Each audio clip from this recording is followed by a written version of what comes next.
भारत को अगर किलों का देश कहें तो गलत नहीं होगा, क्योंकि प्राचीन काल में राजाओं ने यहाँ इतने किले बनवाए हैं कि आप गिनते गिनते थक जाएंगे। भारत में शायद ही कोई ऐसा राज्य होगा जहाँ कोई ऐतिहासिक किला ना हो।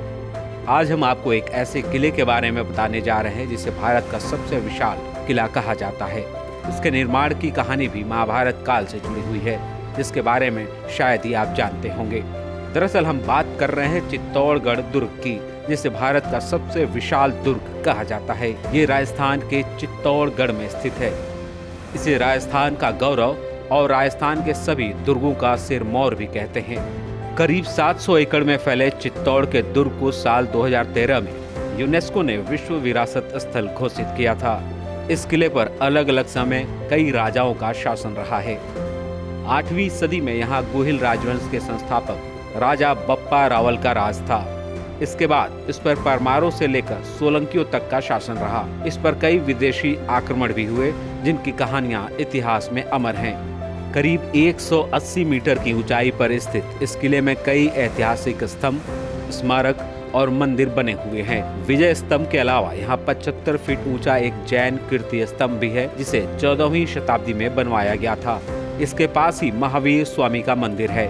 उससे थोड़ा आगे नीलकंठ महादेव का मंदिर है, जिसके बारे में कहा जाता है कि महादेव की इस विशाल मूर्ति को भीम अपने बाजुओं से बांधे रखते थे। इस विशाल किले में प्रवेश करने के लिए कुल 7 दरवाजे हैं। इन सभी को पार करके ही किले के अंदर प्रवेश किया जाता है। इन 7 के नाम है पाडन पोल, भैरव पोल, हनुमान पोल, गणेश पोल, जोडला पोल, लक्ष्मण पोल और राम पोल। पहले द्वार के बारे में कहा जाता है कि एक बार एक भीषण युद्ध में खून की नदी बहने लगी थी, जिसमें एक पाड़ा बहता हुआ यहाँ आ गया था।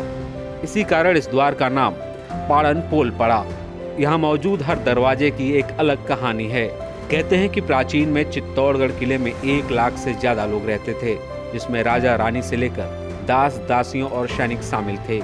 इस महान किले को महिलाओं का प्रमुख जौहर स्थान भी माना जाता है।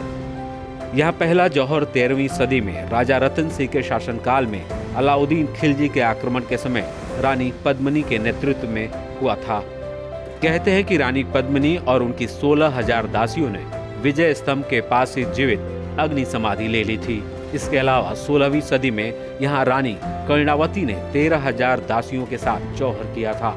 उसके कुछ सालों के बाद रानी फुलवंकर ने हजारों स्त्रियों के साथ जौहर किया था। ये भारतीय इतिहास की प्रमुख घटनाओं में से एक है।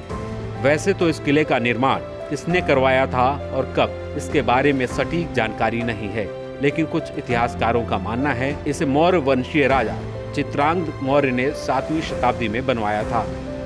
इसके निर्माण को लेकर एक कहानी यह भी है कि इसे महाभारत काल में बनवाया गया था।